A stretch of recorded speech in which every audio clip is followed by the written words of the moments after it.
dan blijf ik steeds bij jou en zing dit lied.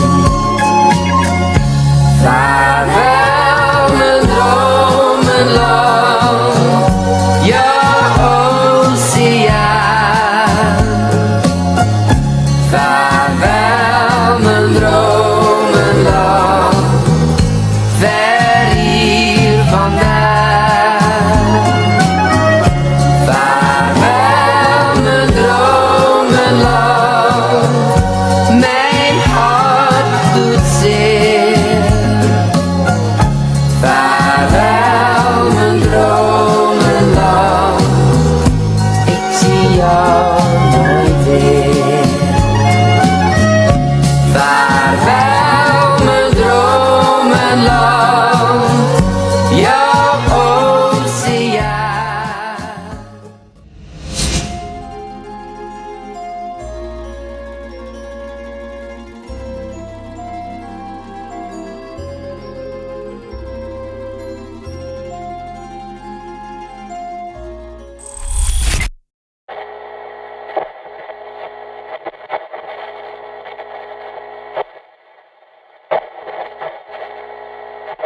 Assalamualaikum warahmatullahi wabarakatuh.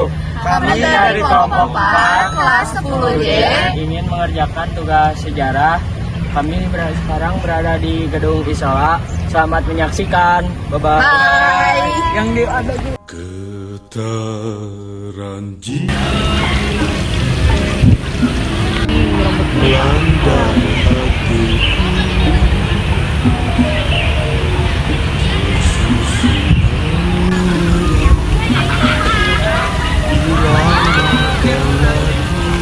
Villa yang dibangun pada tahun 1931 oleh Charles Prosper Wolfe Shoemaker ini menjadi villa termewah dan termegah di kota Bandung karena pemandangannya yang menghadap ke lembah dan kota.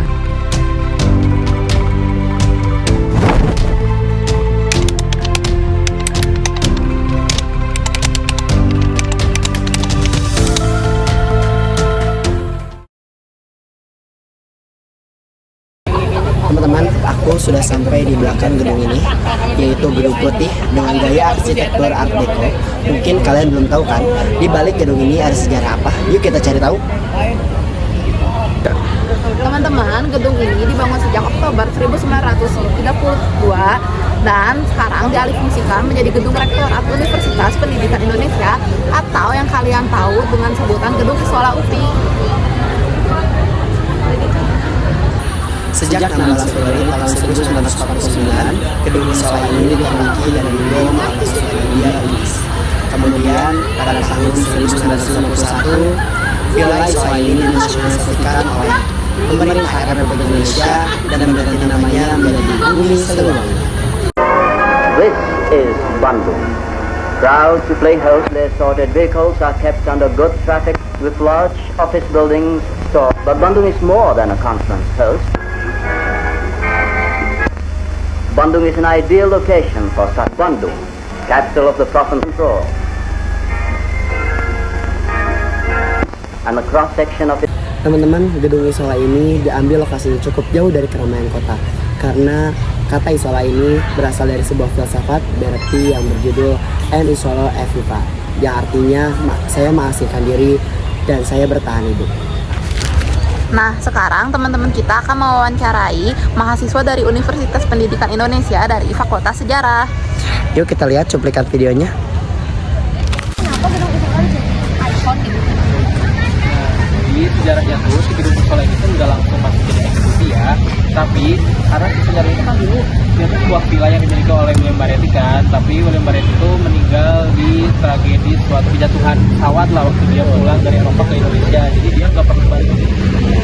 Nah, karena William Baretti ini nggak pernah balik lagi ke sini dan istilahnya tuh gedungnya jadi tidak terurus, tidak terpakai. Jadi waktu zaman Jepang ini sempat digunakan untuk kantor pertahanan tentara Jepang.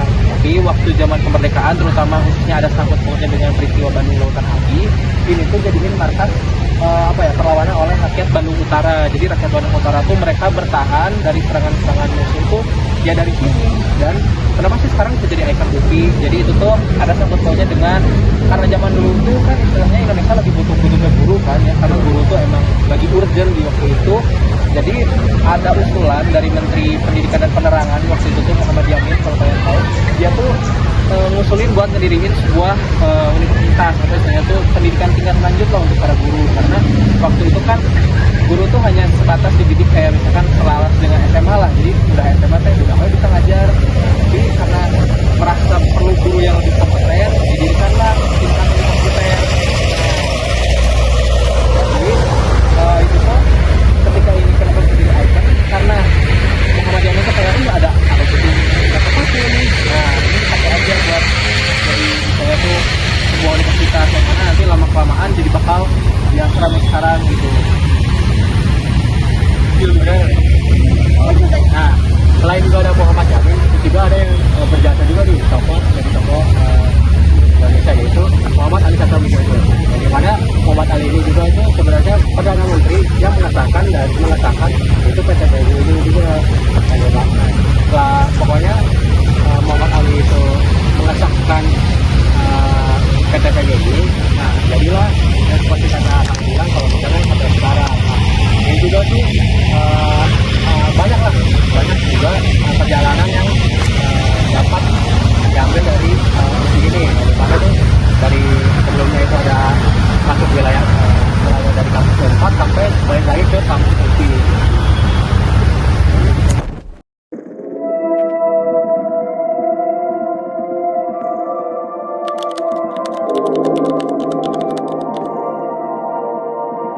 Sebenarnya di semua kampus itu pasti ada cerita horornya ya. Di UPI juga gitu. Kalau yang pernah saya dengar, di lantai 3 perpustakaan UPI. Dulu pernah ada yang kesurupan. Tapi saya kurang tahu dia kesurupan makhluk apa. Terus ada yang pernah lihat bayangan hitam juga di sana. Selain itu di FPBS juga serem. Jadi di situ ada ruangan untuk menyimpan alat musik. Terus pernah ada mahasiswa yang mendengar suara gong jam 7 malam. Padahal dari sore udah nggak ada aktivitas perkuliahan. Katanya OB sama Satpam juga pernah mendengar. Yang paling terkenal itu gedung Isola. Katanya di situ suka ada suara piano. Terus kakak alumni ada yang pernah lihat noni Belanda di situ. Ya, mungkin sosok itu ada hubungannya sama pendiri gedung. Dulunya kan itu villa yang dibangun sama orang Belastran Belanda Jawa. Kalau nggak salah namanya D.W. Beretti. Dia bikin villa itu untuk menyendiri. Gak lama setelah dibangun villa, dia meninggal. Saya nggak tahu jelasnya karena apa. Yang jelas dia meninggalkan 2 orang anak. Salah satunya bernama Anna. Nah, ada yang bilang kalau noni Belanda yang dilihat sama kakak alumni ini tadi, ya si Anna itu. Terus yang suka main piano juga itu dia. Selain itu, ada cerita lain dari alumni. Jadi dia pernah waktu itu ke Isola untuk ngasih dokumen. Sebelum nyampe pintu masuk, dia diomelin sama ibu-ibu pakai kebaya. Kok rok kamu ketat? Besok kalau kesini harus sopan. Dia kaget dong. Terus karena gak enak juga, dia akhirnya nitip ke Satpam sambil cerita tentang si ibu tadi. Satpamnya bilang, "Ti tadi get aya ibu-ibu neng, komo nu kabayaan." Dari tadi gak ada ibu-ibu neng, apalagi yang pakai kebaya. Gitu bilangnya. Nah, pertanyaannya, terus itu siapa? Kalau setan mah nggak cuma di Isola aja. Di gedung lain juga banyak. Ada pocong lah, kuntilanak lah, anak kecil lah, noni Belanda lah. Terus di gelanggang olahraga di belakang itu juga ada. Tapi yang paling terkenal itu memang gedung Isola. Kalau ada yang pernah dengar suara piano, itu saya benarkan. Karena saya pribadi juga pernah dengar waktu awal kerja di sini. Itu seingat saya pas malam Selasa Kliwon jam 10-an. Musiknya sedih gitu. Miris saya dengarnya. Terus pernah lihat arwah cowok juga di jendela paling atas itu. Kayaknya dia itu yang dulu tinggal di gedung ini. Soalnya kayak ada aura bule-bule gitu. Pakai jas dia. Terus pernah juga 2 atau 3 kali gitu lihat ibu-ibu di sekitar gedung. Pakai semacam kebaya gitu. Ya cuma sekelebat aja sih. Dia lewat, terus tahu-tahu ngilang. Kalau teman saya pernah lihat noni Belanda. Cantik katanya. Tapi wajahnya kayak sedih gitu. Terus beberapa detik kemudian ceweknya itu menjerit. Teman saya langsung kabur. Dulu, pas awal masuk kuliah, saya malah pernah kayak uji nyali gitu. Iseng aja sama anak himpunan. Lokasinya di gedung Misola. Nah, salah satu teman saya, itu ada yang indigo. Dan itu yang bikin seru. Jadi waktu itu, kita janjian habis maghrib, kumpul di Taman Partere. Jumlahnya ada 4 orang, termasuk saya. Pas sudah kumpul, kita langsung ke gedung Misola. Terus pada bencar di sekeliling sana. Setelah 10 menit, pas kita kumpul lagi, salah satu teman saya cerita. Katanya dia dengar ada orang main piano. Terus teman saya yang indigo bilang, mau lihat gak yang mainin itu siapa? Teman saya langsung takut. Dikiranya mau dibuka mata batinnya. Ternyata enggak. Teman saya yang indigo malah pinjam HP-nya. Pas dikasih, diarahin HP-nya ke depan pintu Isola. Terus difotoin pakai flash. Pas kita lihat hasilnya, ternyata di depan gedung ada cewek pakai gaun gitu. Badannya agak transparan. Tiba-tiba teman yang indigo bilang, "Si Neng tadi titip salam." Terus dia bilang, "Ada yang mau lihat yang lainnya nggak? Tapi harus buka mata batin."